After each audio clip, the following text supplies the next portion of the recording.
ব্রাহ্মণবাড়িয়া বাঞ্ছারামপুর জীবনগঞ্জ বাজারের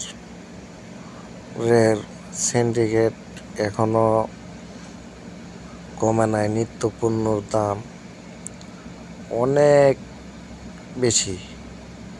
ছাত্রছাত্রী ভাই ও বোনদের কে বলতেছি, আপনারা জীবনগঞ্জের বাজারে যান, যে একটু যাচাই ফাচাই করেন, করে একটু ঠের দেন।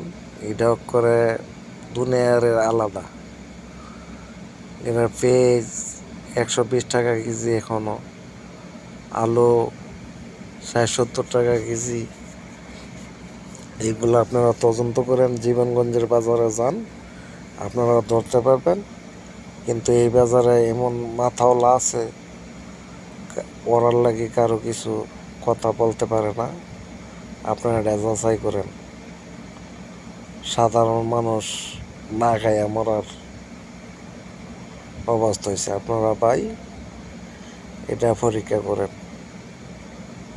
ঠিক আছে, ধন্যবাদ।